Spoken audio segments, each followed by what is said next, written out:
Hi everyone, it's Frank. I'm indeed happy to see you again. And here I am, the 15th day of my 90-day challenge to change my body, while staying fit and still being strong, and especially keeping my current physical qualities. Because you know, I need to practice penchaxylates. So we're going to share my daily life, and you'll see my training sessions and so on, but also stretching. And of course you'll see what I eat, and so on. And see what I eat, and so on. And finally, there will be taking measurements. Has my body been altered? And there will be a weigh-in to see if I've made any progress over the past 15 days. Feel free to give a thumbs up to motivate me to keep going with experiences. So, I'm going to respond to a few comments, especially two that made me smile, because they're not objective. But hey, that's part of the game. So, the first one says, yeah, but he should stop weightlifting. He doesn't know anything about it. He should stick to weapons and jumping. So they say I'm not too bad with weapons and jumping, which reassures me. So, I'm going to tell those young men, maybe young women, you should know that I started weightlifting at 13 years old at inset. Okay, the National Institute of Sports, all the champions, I started at 13 and I was lifting weights by 16. I mean, lifting heavy on the squat because I was a sprinter. Long jump, you all know that. So I started 16. And it's true that after 17, while boxing, because I didn't stay at inset, I was boxing, and at the same time I was doing weightlifting. And that's where I practiced. Powerlifting. It's what we now call athletic strength. It was powerlifting, bench press, squat, deadlift. And then I switched to bodybuilding. At the age of 17, 18, that's when I met the greats like Serge Nubret, Hawak, Guy Pepin, all the great champions.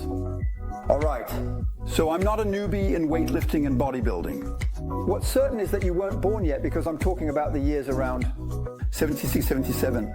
Can you imagine? So that means I have a lot of experience in weightlifting, but what you need to know is that I've used a ton of different methods. But if I'm still here at almost 57 years old, and I'm not injured, it's because I train smart. Indeed, I don't just do anything. So if I didn't know anything about weightlifting, if I didn't know anything about bodybuilding, I wouldn't be in shape like I am now. And I wouldn't be able to practice the weapons in jumping. I wouldn't be able to lift my leg to the side because my legs would be messed up. My knees messed up because I didn't just do anything. So what tells me that I'm making bad moves? I assure you, I think I'm making good moves. Why? Because I'm in great shape. The second comment made me burst out laughing. When they say, yeah, but I'm sure that guy goes to the gym, I respond with a smile. A dumbbell, whether at home or in a gym, is still a dumbbell. If it weighs 12 kilos here, it weighs 12 kilos there. Doing curls with two 12-kilo dumbbells means they weigh 12 kilos anywhere. Over there. If I do curls with two dumbbells, which are 12 kilos, they are 12 kilos here, they are 12 kilos. Over there, it's the same thing. I do pull-ups fixed bar. It's the same thing whether it's here or in the gym, it's the same. Whether I'm doing pullovers here or in the gym, it's the same. Whatever I do, aside from the press and the machines, sure, but I'm not really into machines, you know that. But actually, it's the same thing. So I would say, again, it's ridiculous that you think training with weights in a gym is different. Or here, it's the same thing. These are the same movements. Now, let's go for a little recap. Let's get started with the recap of these past 15 days. It's a little before 6 o'clock. I wake up very early. As I was explaining to you, I have long days. So this is my breakfast. So there's no secret. Bodybuilders are going to meet up. What do I have? Sources of protein. So the eggs, I have hard-boiled eggs. I have some fruits. In the morning, it's important to load up a bit on fruits. And then I have my hot water with lemon. That's for good dilation. That's what I take first. Or the HIIT. But what's important is both and a wide source of fruits. Mix a bit banana, a bit grapes. So those two are very important for the... What am I doing? And I take 6 places. But I don't eat the whole day, actually. What I know is I take about... It's nothing.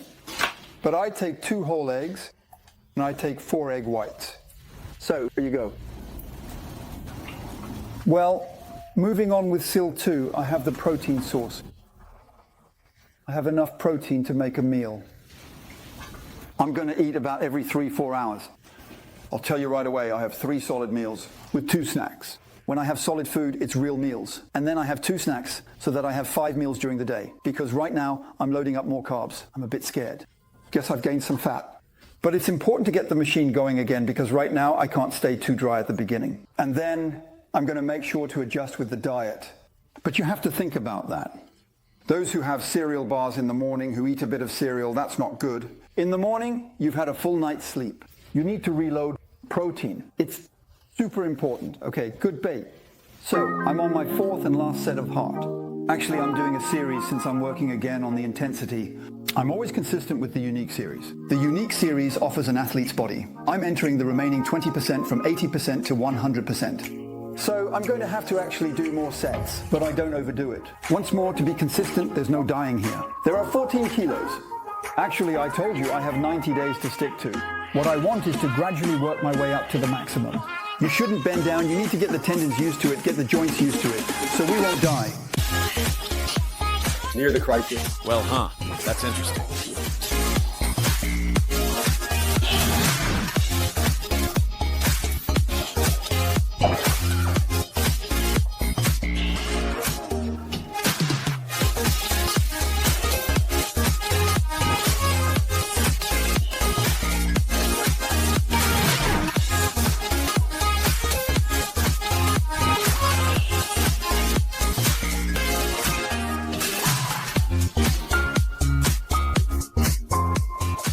Encountering obstacles in life can often be incredibly challenging and require a great deal of effort and resilience. I can really feel the work in my biceps.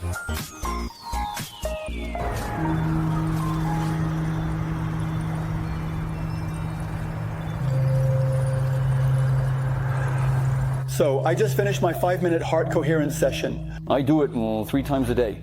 That's what I recommend. Actually, the idea is very simple. It's about lowering my cortisol levels as much as possible to increase my anabolism, to limit my stress, and to build muscle. Because right now I'm stressing my body physically, but also daily life is making me stressed, like everyone else. So what you need to do is limit negative effects of cortisol to build muscle. So for those who are interested in coherence cardiac, it's very simple. You inhale for 5 seconds, there's no retention, and you exhale for 5 seconds through your mouth. You inhale through your nose for 5 seconds, you exhale through your mouth for 5 seconds, for 5 minutes. And you do it 3 times a day. Why? Because the effects last about 4 to 5 hours. So, if you do it in the morning, at noon, and in the evening, before you go to bed, that's 4 times. There, you can feel that by using the parasympathetic system, you relax. That's where we reduce stress and preventing cortisol from rising. Because I remind you, too much cortisol means very low anabolism, no muscle. So, since I'm in muscle confusion, I constantly vary the movements and especially I change the rep ranges. At one point, I'm going to go for 15 repetitions in 8, 12. I have a real protocol that I've set up for myself for 90 days to keep going nonstop. Acting on anabolism, recovery anabolism, playing with homeostasis, catabolism, anabolism, working. So I'm going to do a little warm-up set. The chest. Okay. Always be calm in your movement.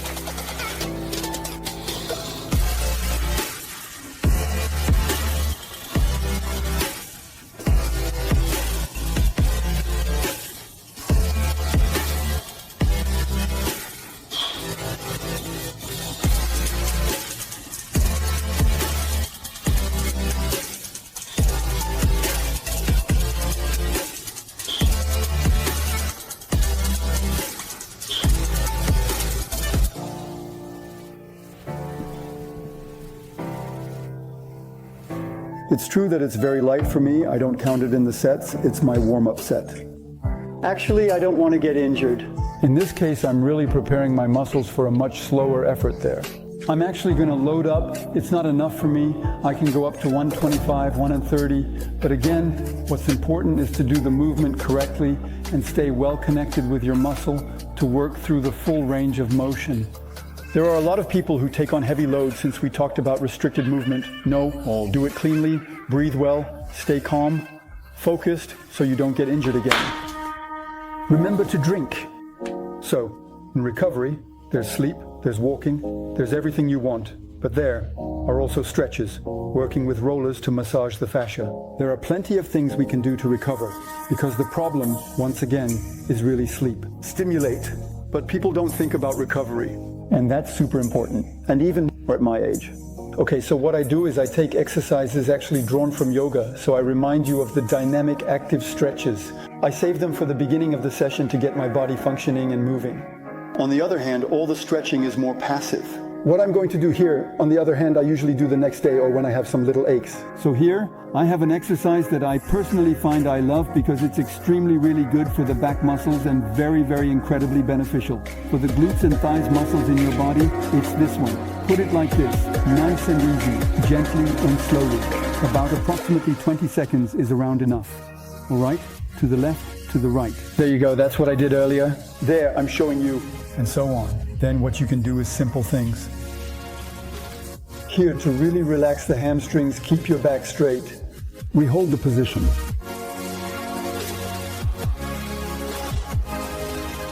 But really think about stretching. Often people force it or they do it right after the session. Especially not, did you break some fibers? Let the body rest, you'll do it tomorrow calmly. So there again, like stretching, it's part of recovery. So I love it. We massage well, calmly.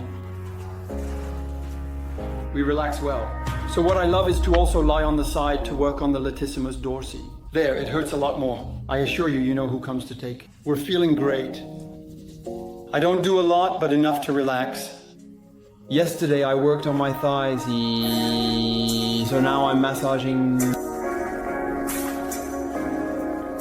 my autopsy. It's the part you worked on the day before. You can even do it before the session.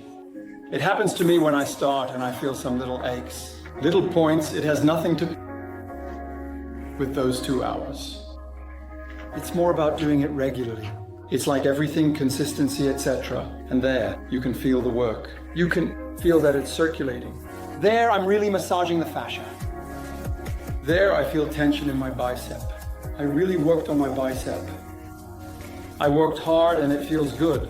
Really take care of your body if you want to last. There, it's the old man who's talking. But we can do squats with 300 kilos, building big muscles, but you have to be able to last. Is that the issue? We can succeed in 3 months. On the other hand, doing it over a career in a professional sense is different. You see, as you can see right now, I'm currently in the middle of a physical recharge. Since it's the evening time, I don't take in too many carbs. I was fishing, so it should really swell up. It's the moment of truth. We'll find out if I've gained weight, if I've lost weight, if I've gained fat, or if I've lost muscle. I have no idea. We'll find out right away together. All right, see if the scale works. There you go. All right, you, remember I was at 83 kilo. I gained 600 grams, so step 2, I'm doing it live. So I'm at 83.6 kilo. So if you look closely, I've gained 600 grams. The problem is the weight. We don't care because it could be 600 grams of fat. And now I'm going to find out. 35.6 centimeters for my calves, that was before. Now I'm at 35.8.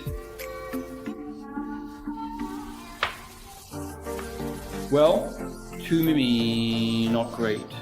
So thigh measurement, you remember it's 20 centimeters above the knee joint. The numbers 50, 5, and 7 are crucial. They represent key values that are important for understanding the context or data being discussed. Each number contributes to the overall picture. I gained 1.2 centimeters. That's huge on a thigh. It's my weak point. I've been working on my weak point. Do a lot of lunges, not hiding it. And there we can see the result. I gained some thigh size. Okay, turn the scale. That's where I'm going to see if the 600 grams is fat, water, or muscle. It's not simple. 86. And I was at 86.5. Not bad. So that proves that it's muscle. Some will say you can't gain 620 grams of muscle in 15 days. I remind you, I have predispositions, of course. I'm not hiding that. I'm a former athlete. I did weight training before. So there's muscle memory. I'm being honest. Now that's interesting. It's over 90 days, so of course it's going to plateau. And that's what I want to see. How I want to react to see if my program is really going to adapt to change your body. 111. So, I think I've gained, well, I'm not hiding it. I've been hitting the pullovers and the pull-up bar hard. But I haven't worked out like usual. I've gained a lot, 5 centimeters, everyone can see it. It's crazy how the body reacts. It's coming. 130. So 130. So that goes with the chest, of course. I think I depend on the cage. Similarly, I can gain a lot at the beginning and then plateau. That's what's interesting, actually. So the arms I was at 39.9. Come on, let's work on the little arms. I know I've gained in my arms, I'm sure of it. Why? Because I can feel it in my shirt. I'm at little 41. So I've gained 1.1 centimeters. And there's only the forearms left. Well, I haven't worked on them much. I'm not hiding that from you. So I think that hasn't worked much. Arms stretched like last time. 30.2. And I was at 29.8, 4 millimeter, not great. So I'm not doing the math, but I've exceeded 10 centimeters of muscle in total. Okay, overall it's true that it doesn't mean anything. Some will say, he did a spray, he shrank before, now he's bigger. It's the same position. To those who doubt me, if you have money to spend, come to Grenelle Barrel, 15th arrondissement. I teach there. Send me to any lab. We do RIN analysis, enjoy, and post results on Facebook. Once again, honestly, at my age, it would be really small and pathetic to take steroids or anything like that. I have nothing to prove. I'm not into bodybuilding. I'm not here to have big muscles, just well-shaped muscles. At almost 57, taking products to be bigger than the young guys. We must be consistent. I'm a teacher of a slim physique. I stay in my lane. What I want is an athletic body that looks good. It's always nice, let me explain that to you, especially when we had met various others. In daily life, it's important to have a fit, aesthetic body. I'm scheduling a meeting in 15 days. As I remind you, every 15 days, I do a check-in. And then, if you're interested in my programs, because some people ask me, where are your programs? I invite you to download the fitness guide, and you'll get a sense of my way of thinking, which is indeed very different from the average.